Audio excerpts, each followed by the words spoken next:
موضوع الدرس في أحكام الحج وفضائل الحج في الوعظ والإرشاد. الحمد لله وكفى والصلاة والسلام على خاتم الأنبياء سيدنا وحبيبنا محمد المصطفى وعلى آله المجتبى وأصحابه النجبى. اللهم صل على سيدنا محمد النبي الأمي الهاشمي وعلى آله وأصحابه نجوم الهدى. أما بعد فقد قال الله تبارك وتعالى في القرآن المجيد والفرقان الحميد: أعوذ بالله من الشيطان الرجيم. بسم الله الرحمن الرحيم. لا جناح عليكم أن تبتغوا فضلا من ربكم فإذا أفضتم من عرفات فاذكروا الله عند المشعر الحرام واذكروه كما هداكم وإن كنتم من قبله لمن الضالين. قال النبي صلى الله عليه وسلم: بني الإسلام على 5: شهادة أن لا إله إلا الله وأن محمدا رسول الله وإقام الصلاة وإيتاء الزكاة وصوم رمضان وحج البيت لمن استطاع إليه سبيلا، أو كما قال النبي صلى الله عليه وسلم: صدق الله العلي العظيم وصدق رسوله النبي الكريم، ونحن على ذلك لمن الشاهدين ومن الشاكرين، والحمد لله رب العالمين. رب اشرح لي صدري ويسر لي أمري واحلل عقدة من لساني يفقهوا قولي. رب زدني علما. سبحانك لا علم لنا إلا ما علمتنا إنك أنت العليم الحكيم. برادران اسلام، واجب الاحترام بزرگوں، دوستوں، بھائیوں، عزیز نوجوانوں، محترمہ مائیوں اور بہنوں، اللہ تبارک و تعالیٰ کے کلام مقدس میں سے چند آیات مبارکہ اور آقا انعامدار حبیب کبریا سیدنا محمد مصطفیٰ صلی اللہ علیہ وعلا آلہ واصحابہ وسلم تسلیما کثیرا کثیرا کہ فرامین مبارک میں سے ایک حدیث تلاوت کی ہے. دعا فرمائیں کہ اللہ تعالیٰ ایسا عاجز کو معلّہ سیت عافیت کاملہ عاجلہ دائمہ اور حق بات بیان کرنے کی توفیق عطا فرمائیں. آپ کو سننے سمجھنے کی، ہم سب کو حق پر چلنے کی توفیق عطا فرمائیں. پروردگار عالم تمام آنے والوں کی حاضری، حج، عبادات، زیارات، صدقات، خیرات منظور و مقبول فرمائیں. تمام حضرات راستہ چھوڑ دیں، راستے میں کسی کو رکاوٹ نہ بنے. راستہ چھوڑ دیں اور آرام سے جگہ ملے وہاں بیٹھ جائیں. راستے میں کھڑے نہ ہوں، بلا وجہ پریشانی ہو. بہرحال اب حج کے ایام الحمدللہ قریب ترین ہو گئے ہیں. موٹی موٹی باتیں یاد کر لیں کہ سب سے پہلی چیز تو ہے نیت. اگر نیت نہ ہو تو عمل نہیں ہوگا. مثلا ایک آدمی 100 چکر لگا لے کعبہ شریف کے، نیت نہیں، کچھ نہیں، کوئی فائدہ نہیں. سارا دن صفا مروا دوڑتا ہے، نیت ہی کوئی نہیں. تو اصل چیز کیا ہے؟ نیت۔ دوسری چیز یہ ہے کہ احرام، اور تیسری چیز کیا ہے؟ تلبیہ، یعنی لبیک اللہم لبیک۔ احرام کو احرام کیوں کہتے ہیں؟ یاد رکھو کہ جو چیزیں پہلے حلال تھیں احرام کے بعد وہ حرام ہو گئیں۔ حجامت کرانا، ناخن کٹانا، میاں بیوی کا ہنسنا کھیلنا حلال تھا، لیکن احرام باندھا تو حرام ہو گیا، اس لیے اس کو احرام کہتے ہیں۔ رواجی طور پر دو چادروں کو بھی احرام کہتے ہیں۔ تو بہرحال اچھا، احرام میں افضل یہ ہے کہ سفید رنگ ہو اور سلا ہوا نہ ہو کپڑا، یہ افضل ہے۔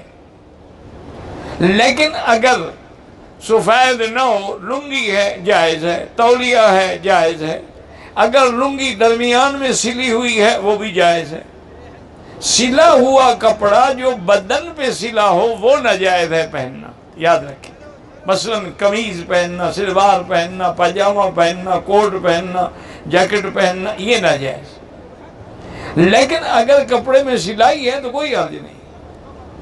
اچھا، کسی کے پاس دو چادریں نہیں، ایک ہے، ایک چادر میں بھی نیت کر سکتا ہے، لیکن افضل یہی ہے کہ دو چادریں ہوں، دونوں سفید ہوں اور سلی ہوئی نہ ہوں۔ اور پاؤں میں جو جوتا ہے اس کے لیے یہ بات جو ہے وہ افضل یہ ہے کہ اوپر والی ہڈی بھی ننگی ہو اور ٹخنے بھی ننگے ہو۔ یہ ضروری نہیں ہے کہ وہ چپل ہو، کوئی جوتا ہو، لیکن جس میں اوپر کی ہڈی ظاہر ہو اور ٹخنے ظاہر ہو، ٹھیک ہے، آپ استعمال کر سکتے ہیں، کوئی منع نہیں۔ اچھا، عورت کے لیے کوئی پابندی نہیں، وہ بند جوتا بھی پہن سکتی ہے، وہ جرابیں بھی پہن سکتی ہے، وہ موزہ بھی پہن سکتی ہے۔ اس کے لیے پابندی صرف یہ ہے کہ چہرے پہ کپڑا نہ ہو لیکن پردے کے لیے آگے لٹکا ہوا ہو۔ مرد کے لیے پابندی کیا ہے کہ سر پہ کپڑا نہ ہو۔ اور جب بھی تلبیہ پڑھیں گے، مرد ہیں تو زور سے پڑھیں اور عورتیں ہیں تو آہستہ آہستہ پڑھیں، جس کو وہ خود سن سکیں، کسی اور کو سنانے کی ضرورت نہیں ہے۔ مرد البتہ زور سے پڑھیں اور کم از کم 3 دفعہ پڑھیں، لبیک اللہم لبیک، لبیک لا شریک لک لبیک، ان الحمد والنعمت لک والملک لا شریک لک۔ اور اگر ہو سکے یاد ہو صلی اللہ تعالی علی خیر خلقہ سیدنا محمد وعلی آلہ وصحبہ اجمعین، اللہم انی اسألک رضاک والجنۃ ونعوذ بک من سخطک والنار۔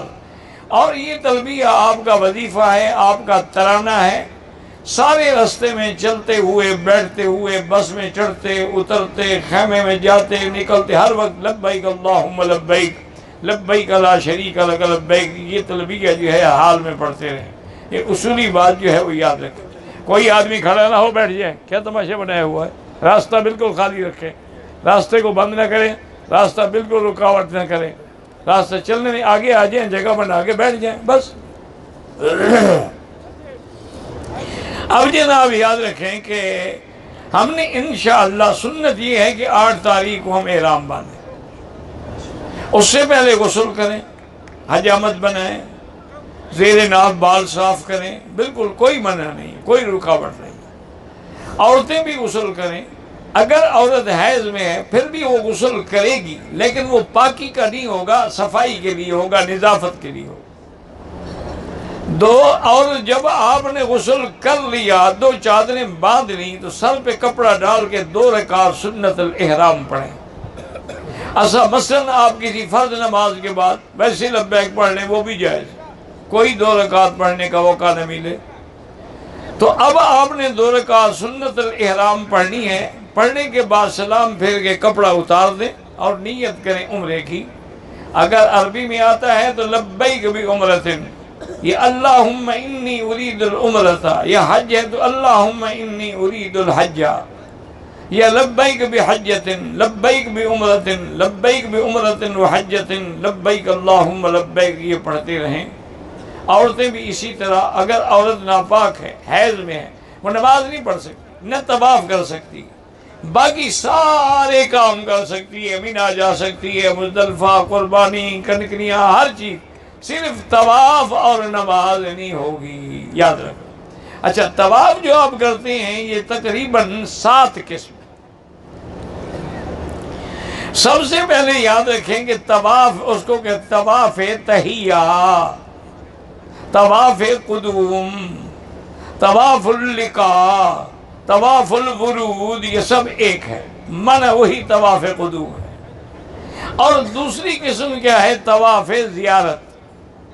طواف زیارت جو ہے وہ حج کا فرض ہے، اس کے بجائے حج مکمل ہی نہیں ہوتا، اور وہ تحلیل کامل ہے، اس کے بغیر عورت حلال ہی نہیں ہوتی۔ تو طواف قدوم اور اس کے بعد طواف زیارت۔ پھر تیسرا قسم ہے طواف صدر۔ طواف صدر کا معنی ہے طواف وداع، یہ سمجھ لیں، طواف الوداع، یہ بھی تیسری قسم ہے۔ اور چوتھی قسم کیا ہے؟ طواف نظر، کہ کسی نے منت مانی تھی کہ میں طواف کروں گا، اب پورا کرنا اس کا واجب ہے۔ اسی طرح طواف نفل، کہ نہیں مطلقاً طواف کر رہا ہے۔ تو یہ سب طواف کی اقسام ہیں، اور طواف سب کے سب برابر ہیں، ان میں کوئی فرق نہیں، ہر طواف برابر ہے۔ لیکن ایک بات یاد رکھیں کہ جب طواف شروع کریں، بہت سارے لوگ غلطی کرتے ہیں کہ رکن یمانی سے شروع کر دیتے ہیں، وہ طواف نہیں ہوگا۔ یا حجر اسود کو اگر کراس کر جائیں گے تو وہ بھی طواف نہیں ہوگا۔ ان کے لیے یہ ضروری ہے کہ حجر اسود کے ساتھ ایسے کھڑے ہوں کہ حجر اسود کا مثلاً یہ کونا ہے تو اس کے کندھے کے برابر ہو۔ کھڑے ہونے کے بعد نیت کریں کہ یہ طواف میں کس بات کا کر رہا ہوں، عمرے کا ہے، حج کا ہے، طواف قدوم ہے، طواف زیارت ہے۔ پھر استقبال، سامنے آ جائے حجر اسود کے، اور ہاتھ اٹھائیں جیسے نماز میں اٹھاتے ہیں، بسم اللہ اللہ اکبر وللہ الحمد، ایسے معلوم ہو کہ گویا آپ نے دونوں ہاتھ جو ہیں وہ حجر اسود پہ رکھے ہوئے ہیں۔ موقع ملے تو بوسہ دیں، موقع نہ ملے تو اشارہ ہی کافی ہے، وہ بوسے کے مقام۔ اس کے بعد وہیں کھڑے ہوئے پھر آپ چلنا شروع کریں۔ جب چلیں گے آپ، اگر آپ کا طواف ہے عمرے کا تو اس کے لیے لازمی بات ہے کہ احرام بھی ہوگا، احرام کو کندھے سے بھی نکالیں گے، اس کو اجتباء کہتے ہیں، اور وہ 7 چکروں میں ہوگا، اور 3 چکروں میں رمل ہوگا۔ رمل کا معنی جیسے پہلوان اکھاڑے میں چلتا ہے، اپنی قوت اور طاقت کا اظہار کرتا ہے۔ اور طواف کے دوران افضل یہ ہے کہ سبحان اللہ والحمد للہ، لا الہ الا اللہ، اللہ اکبر وللہ الحمد، یہ پڑھے۔ اگر اس کے علاوہ سبحان اللہ وبحمدہ، سبحان اللہ العظیم، اسی طریقے سے لا الہ الا انت سبحانک انی کنت من الظالمین، لا الہ الا اللہ محمد الرسول اللہ، درود شریف جو بھی آپ کو آتا ہے پڑھتے رہیں۔ اچھا، اللہ کی شان دیکھیں، مثلا ایک آدمی جاہل ہے، کچھ بھی نہیں آتا، ایک لفظ بھی نہیں پڑھ سکتا ہے، تو اللہ نے فرمایا میرے بندے، طواف 7 چکروں کا نام ہے، کسی دعا پڑھنے کا نام نہیں ہے۔ چکر تم لگاؤ، قبول میں کر لوں، چاہے تم نے ایک لفظ بھی نہیں پڑھا ہے، اس کو آتا ہی نہیں، وہ جاہل ہے بیچارہ، کیا پڑھے۔ تو اصل طواف جو ہے 7 چکروں کا نام ہے، کسی وظیفے پڑھنے کا نام نہیں۔ یہ جو علماء نے دعائیں لکھی ہیں، کتابوں میں چھپی ہوئی ہیں، یہ کوئی ضروری بھی نہیں، نہ یہ سنت ہے، یہ انہوں نے اس لیے کیا ہے کہ لوگ باتیں نہ کرتے رہیں، چلو کسی بہانے کوئی تو دعا مانگتے رہیں، کچھ نہ کچھ تو مانگ لیں گے نا۔ اچھا، پہلی دفعہ تو آپ نے کہنا ہے بسم اللہ اللہ اکبر وللہ الحمد، دوسرے چکر میں پھر بسم اللہ اللہ اکبر بھی کہنا، آپ ویسے اشارہ کر سکتے ہیں۔ دوسری بات یاد رکھیں کہ جب آپ حجر اسود سے طواف شروع کریں گے تو کعبہ شریف آپ کے بائیں ہوگا یا دائیں ہوگا؟ ہاں جی، حالانکہ حضور کو تو ہر کام دائیں پسند ہے، دائیں ہاتھ سے کھانا، دائیں ہاتھ سے پینا، دائیں طرف سے کنگھی کرنی، ہر کام میں حضور کو دایاں پسند ہے۔ مسجد میں داخل ہوں پہلے دایاں قدم رکھیں، لیکن یہاں کیا ہے کہ کعبے کو بائیں پہ رکھا گیا۔ اگر جب آپ یوں کر لیتے تو کعبۃ اللہ بھی دائیں ہو سکتا تھا، مقصد تو چکر لگانا ہے۔ بائیں رکھنے کی علماء نے لکھا کہ اصل وجہ تو اللہ جانتے ہیں، لیکن اللہ والوں نے لکھا ہے کہ انسان کا دل جو ہے وہ بائیں طرف ہوتا ہے۔ اللہ چاہتے ہیں کہ کعبہ دل کے زیادہ قریب رہے، اور یہ مقناطیس القلوب ہے، یہ دلوں کو کھینچتا ہے، جیسے مقناطیس لوہے کو پکڑتا ہے، اللہ کا کعبہ بھی دلوں کو کھینچتا ہے۔ جس نے ایک دفعہ دیکھ لیا، جس نے ایک دفعہ طواف کر لیا، جس نے ایک دفعہ نماز پڑھ لی، اس کی ساری زندگی پر حسرت ختم نہیں ہوتی ہے۔ اللہ تعالیٰ دلوں کے اندر محبتوں کو ڈال دیتے ہیں۔ تو اس لیے ہمیشہ یاد رکھیں۔ اچھا، طواف کے کتنے چکر ہیں؟ حتیم کے اندر سے کریں گے؟ نہیں کریں گے، باہر سے کریں گے۔ اچھا، مقام ابراہیم کے بھی باہر سے کریں تب بھی کوئی حرج نہیں، لمبا چکر ہو جائے تب بھی کوئی حرج نہیں۔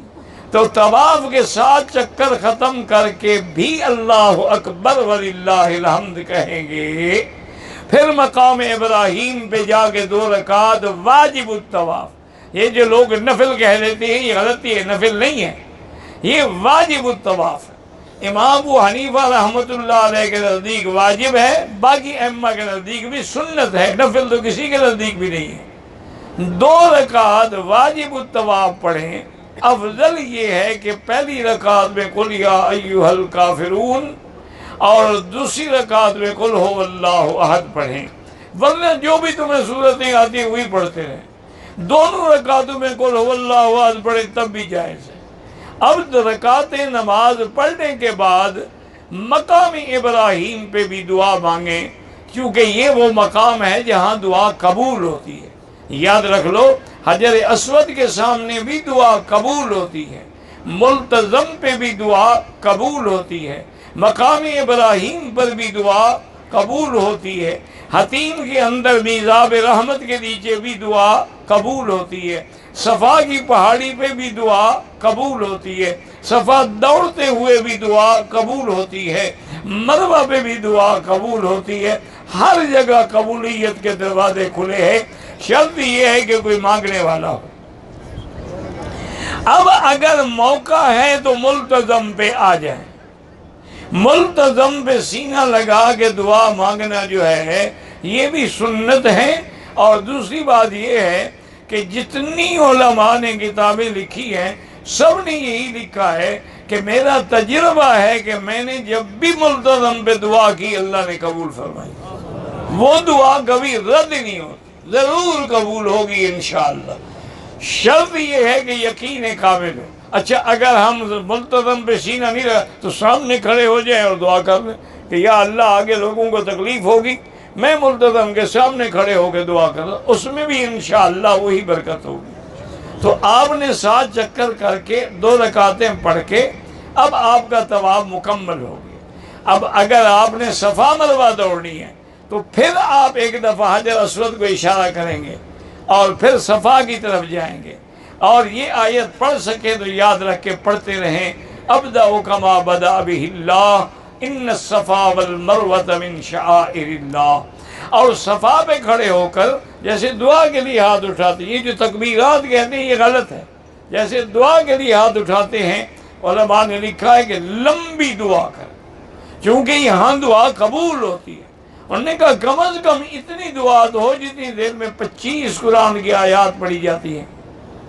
لیکن آج کل تو رش ہے، کھڑا کون ہونے دے گا، یہ دعا کون مانگنے دے، بس آپ چلیں اللہ اکبر اور چل پڑیں، ورنہ دعا میں انشاءاللہ آپ کو دھکے اتنے لگیں گے دعا بھی بھول جائے گی۔ اس لیے اب حالات کا تقاضا یہی ہے کہ زیادہ پہاڑی پہ نہ چڑھیں، جہاں تک جا سکتے ہیں جائیں، اور اس کے بعد مروہ کی طرف چل پڑیں۔ اور مروہ کی طرف جاتے ہوئے 2 سبز لائٹوں کے درمیان میں دوڑنا منع ہے، تیز تیز چلیں۔ اور میری بہنیں بیٹیاں تو جیسے چلتی ہیں ویسے چلیں، ان کے لیے تو تیز چلنا بھی ضروری نہیں ہے۔ اگر کوئی معذور ہے ویل چیئر پہ بھی صفا مروہ کر سکتا ہے، کوئی اس کو کندھے پر اٹھا کر بھی صفا مروہ کرا سکتا ہے۔ ایک دفعہ کتابوں میں آتا ہے کہ ایک آدمی نے اپنی والدہ کو مکے سے لے کر منی، عرفات، مزدلفہ، جمرات، کنکریاں، مکہ، طواف دیا سب کندھے پہ اٹھا کے کیا۔ جب طواف زیارت کر لیا تو بڑا خوش تھا کہ میں نے الحمدللہ اپنی والدہ کا حق ادا کر دیا ہے۔ تو ایک بزرگ بیٹھے تھے، ان کی خدمت میں آیا، ان کو بتایا حضرت اللہ نے مجھے توفیق دی، میں نے سارا حج اپنی والدہ کو کندھے پہ کرایا ہے، تو میرے حقوق ادا ہو گئے۔ انہوں نے فرمایا اللہ کے بندے، جتنی دیر ولادت میں گزری ہے نا، تم تو اس آدھے گھنٹے کا حق بھی ادا نہیں کر سکتے۔ اس نے جو موت کا منہ دیکھا ہے اور تمہیں جینا ہے، تم اس کے حق ادا کر سکتے ہو؟ تم تو ساری زندگی اس کو کندھے پہ اٹھا کے رکھو، تب بھی والدہ کے حق ادا نہیں ہو سکتے۔ تم نے کیا ہے، اللہ قبول کرے، لیکن حقوق ادا نہیں۔ میرا بھائی کھڑے نہ رہیں، آگے آ جائیں یا بیٹھ جائیں، بیٹھ جائیں، آواز آ رہی ہے، راستہ بند نہ کریں، کھڑے ہو کے تماشا۔ میری بیٹیاں پیچھے عورتوں میں آ جائیں، پیچھے آ جائیں، یا آگے پیچھے جہاں کھڑی ہیں وہیں پیچھے چلی جائیں، جہاں عورتیں بیٹھی وہیں بیٹھ جائیں۔ آواز تو سپیکر میں پہنچ رہی ہے، اللہ تبارک و تعالیٰ کی رحمت سے آواز آ رہی ہے۔ راستے رکاوٹ نہ بنیں، دیواریں نہ بنیں، حرکت میں رہیں، راستہ اتنا چھوڑ دیں کہ جانے والے جاتے رہیں۔ اگر آپ نے بہنا ہے تو بیٹھ جائیں، لیکن راستہ بالکل نہ روکیں۔ راستے کو بند کرنا جو ہے ناجائز ہے۔ آپ پیچھے آ جائیں، پیچھے کافی جگہ ہے، عورتیں بھی پیچھے، عورتوں میں آ جائیں تو کافی ان کے لیے جگہ ہے۔ اچھا جی، بہرحال اب آپ نے انشاءاللہ 8 تاریخ کو سیدھا کہاں جانا ہے؟ احرام حرم میں باندھیں یا اپنے ہوٹل سے باندھیں، سب برابر ہے۔ طواف کریں یا نہ کریں کوئی بات نہیں، وہیں سے احرام باندھیں اور لبیک پڑھتے ہوئے چل جائیں۔ سنت یہ ہے کہ 8 کو جائیں، لیکن اگر 7 کو بھی جائیں تو جائز ہے، 6 کو بھی جائیں تو جائز ہے۔ سنت یہی ہے کہ 8 تاریخ کو ظہر کی نماز سے پہلے آپ مینا پہنچیں اور 5 نمازیں مینا میں پڑھیں، ظہر، عصر، مغرب، عشاء، اور 9 تاریخ کی صبح۔ باقی جھگڑوں میں نہ پڑھیں۔ مسافر جو ہیں وہ قصر پڑھیں گے، مقیم جو مکے میں مستقل رہنے والے ہیں اور وہ بھی اگر صرف حنفی ہیں تو وہ اپنے اپنے خیموں میں اپنے اپنے وقت میں پوری نماز پڑھیں گے۔ اور اگر اللہ موقع دے دے امام کے پیچھے پہنچ جائیں، کوشش نہ کریں، کیونکہ بعض اوقات مسجد جا کے واپسی بھی آپ کو خیمہ بھی نہیں ملے گا، تو اس لیے ضروری نہیں ہے کہ وہاں جائیں۔ کوشش، اگر آپ کو شارع روڈ نمبر یاد ہے، مکتب نمبر یاد ہے، خیمہ نمبر یاد ہے، اور آپ سمجھتے ہیں کہ میں جا کے آ جاؤں گا واپس، پھر تو آپ جائیں، ورنہ کوشش نہ کریں۔ ایسا نہ ہو کہ سارا دن آپ کو ڈھونڈتے ڈھونڈتے گزر جائے عرفات میں، اور دعائیں بھی ختم اور ہر چیز ختم۔ اپنے اپنے خیموں میں رہیں اور کھڑے ہو کر جتنی دیر، کم از کم عصر سے لے کر مغرب تک تو ہر آدمی کھڑا رہے اور وقوف میں کھڑے ہو کر دعائیں، چونکہ ظہر کو گرمی ہوتی ہے، خیمے کے باہر کھڑا ہونا مشکل ہو جائے گا، لیکن عصر کے بعد تو کھڑا ہو سکتا ہے۔ وہ کھڑے رہیں، بسوں میں جلدی نہ کریں کہ بسیں چلی جائیں، کہاں چلی جائیں گی؟ جب تک حکومت اجازت نہ دے بس ہل ہی نہیں سکتی۔ بسیں تو وہاں سے رات کو اگر 7:30 8 بجے بھی چل پڑیں تو شکر کریں، ورنہ اس سے پہلے تو بسیں چلیں گی نہیں کسی بھی شکل میں، چونکہ آگے بسیں تقریر ہوتی ہیں اور راستہ بند ہوتا ہے۔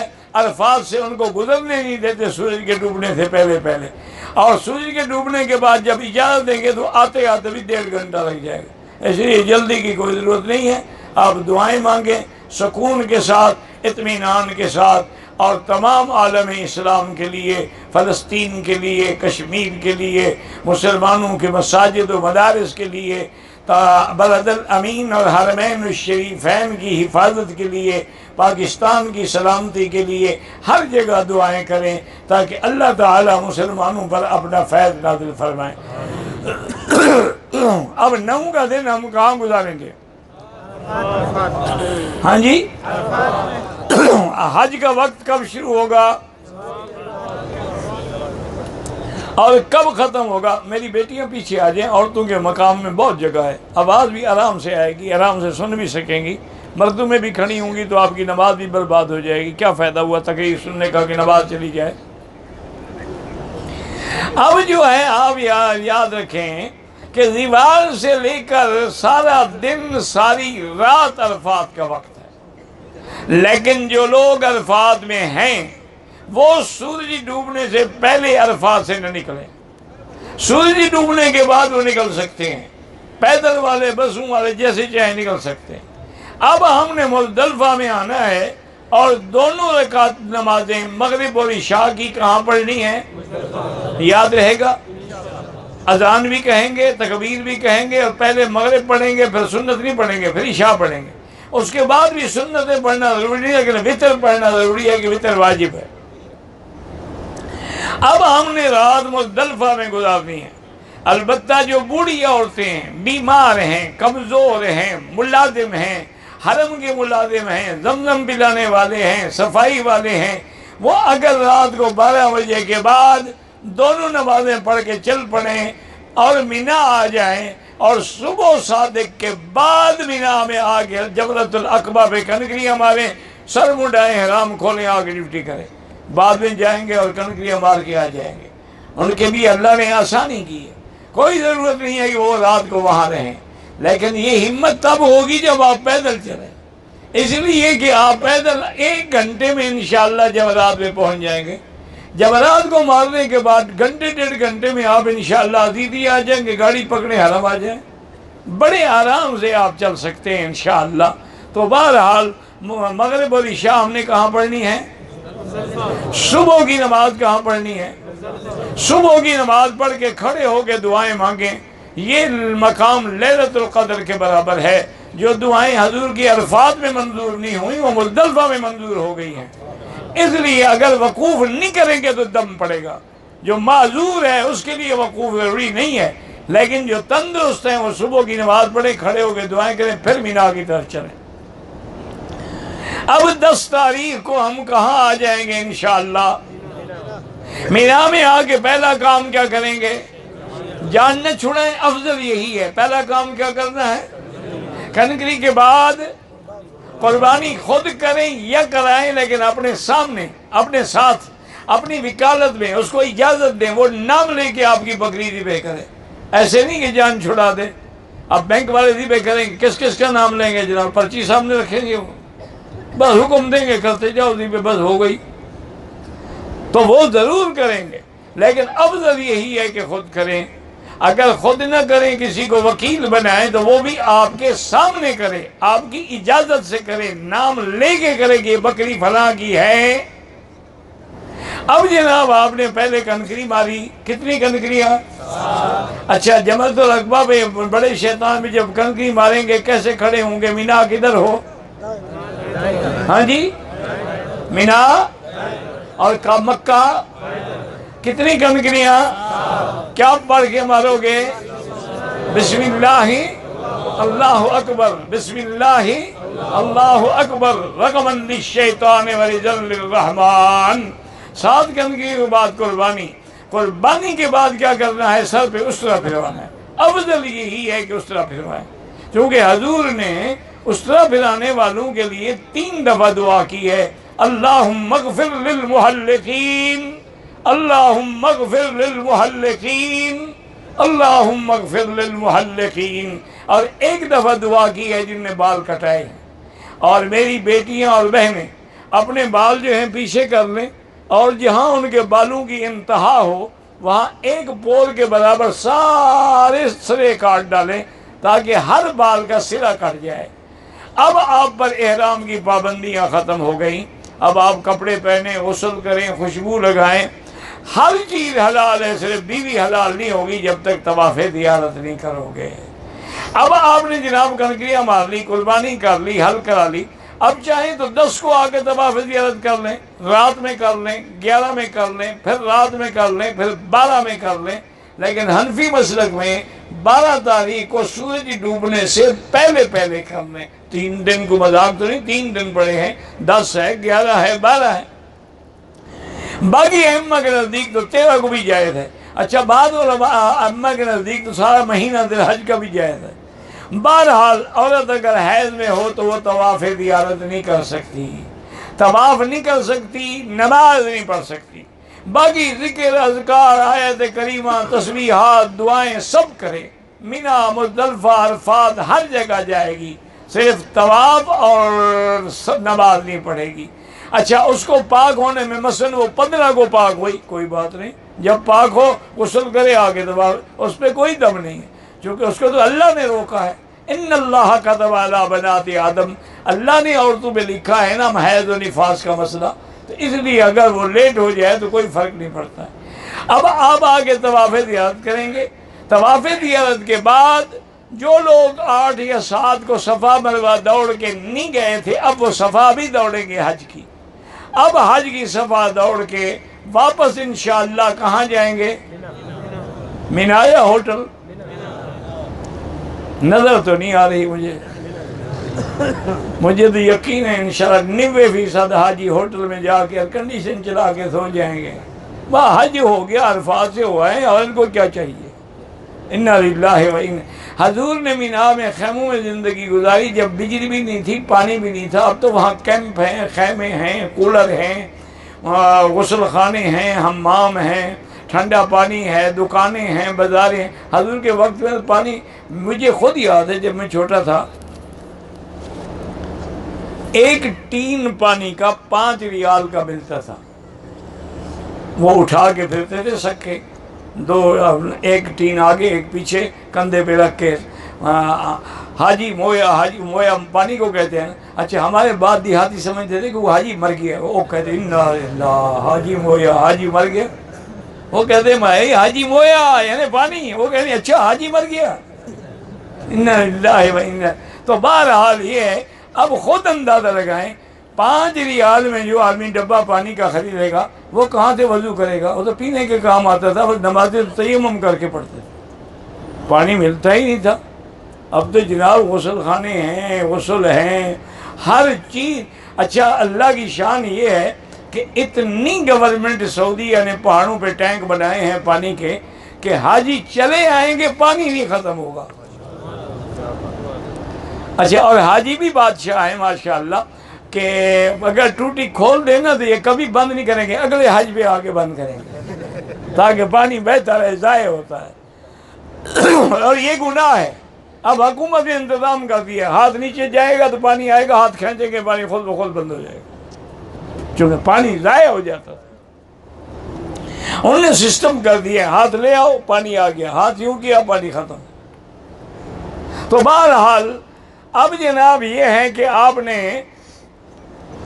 11 اور 12 یہ 2 دن کہاں رہنا ہے؟ اچھا، 11 تاریخ کو کتنی کنکریاں مارنی ہیں؟ کہاں سے شروع کریں گے؟ پہلے چھوٹا، پھر درمیانہ، پھر بڑا، سمجھ آ گئی؟ اچھا، یہ وقت کب شروع ہوگا؟ اشتہار نہ پڑھنا، ایسے لگا دیتے ہیں معلم جان چھڑانے کے لیے کہ 24 گھنٹے کنکری جائز ہے۔ ہر چیز کا وقت ہے، یہ تھوڑا ہے کہ ظہر کے وقت میں آپ عصر پڑھ لیں، عصر کے وقت میں مغرب پڑھ لیں، ہر چیز کا وقت ہے۔ زوال کے بعد شروع ہوگا، سارا دن ساری رات جائز ہے۔ 12 تاریخ کو بھی زوال کے بعد کنکریوں کا وقت شروع ہوگا۔ جو میری بیٹیاں اور بہنیں چل سکتی ہیں ماشاءاللہ بازار میں ٹھیک ٹھاک شاپنگ کر لیتی ہیں، وہ کنکریاں خود ماریں۔ یہ نہیں غسل کہیں گے نہیں جی مجھے تو تکلیف ہے، خاوند سے کہیں گے تم مرو، وہاں رش تھا کہ مرے تو خاوند مرے، میں کیوں مروں؟ جان چھوٹے گی، دوسرا خاوند تو مل ہی جائے گا پاکستان جاتے جاتے، عدت بھی گزر جائے گی۔ اللہ کے بندے، بازار پھر سکتی ہو، کنکریاں مارنے کے لیے تمہیں تکلیف ہے؟ ہر عورت خود کنکری مارے گی، باقی کہنا کہ رش ہوتا ہے یہ بہانہ ہے۔ آپ مثلا 10 تاریخ کو ظہر کے بعد یا عصر کے بعد جا کے کنکری ماریں، کوئی بندہ بھی نہیں ہوگا وہاں، کوئی رش بھی نہیں ہوگا۔ 11 تاریخ کو آپ رات کو 12 بجے جا کے کنکری ماریں، کوئی رش نہیں ہوگا۔ 12 تاریخ کو آپ عصر کے بعد جا کے کنکری ماریں، کوئی رش نہیں ہوگا۔ عورتیں ماریں، بچے ماریں، ساتھ کھڑے ہو کے ماریں ماشاءاللہ آرام سے۔ یہ رش کب ہوتا ہے؟ جب جلد بازی ہوتی ہے کہ جی جان چھڑانی ہے، جلدی کرو کنکری ماریں، سر مڑائیں، جی جان چھڑائیں۔ مقصد ہے ان کے گلے میں احرام عذاب بنا ہوا ہے، تو سمجھ رہے کہ اللہ نہ کرے کوئی ہمارے حج میں خلل ہے۔ جس کا حج منظور ہوگا اس کے لیے تو احرام ایک اعزاز ہے، وہ تو کفن پہن کے اللہ کی دربار میں کھڑا ہے، وہ تو سب کو چھوڑ کے آیا ہوا ہے، وہ تو جتنی دیر احرام میں گزرے گی اس کے لیے سعادت ہی سعادت ہے۔ اب لوگ آپ جو ہیں انشاءاللہ 12 کو مکے آ جائیں گے، اگر مینا میں رہیں اور 13 کی کنکریاں بھی ماریں تو سنت ہے، وہ بھی سنت ہے اور بہت بڑا اجر بھی ہے اور بہت بڑا ثواب بھی ہے۔ ہر قدگی پہ انشاءاللہ گناہ گر جاتے ہیں اور نیکیاں لکھی جاتی ہیں۔ یہاں آنے کے بعد آپ مکے میں رہیں گے، اور مگر مدینہ شریف جانا ہے طواف الوداع کر کے جائیں گے۔ اگر میری بیٹی طواف زیارت کر چکی ہے، طواف الوداع سے پہلے حیض آ گیا تو طواف الوداع معاف ہے، طواف الوداع نہ کرے اور وہ چلی جائے۔ لیکن کوئی آدمی بغیر طواف الوداع کے پاکستان یا مینا نہیں جائے گا۔ اب طواف الوداع آپ کی آخری عبادت ہوگی، اس کے کرنے کے بعد یا آپ مدینہ روانہ ہوں گے یا آپ جو ہے اپنے اپنے ملک میں روانہ ہوں گے۔ واللہ اعلم۔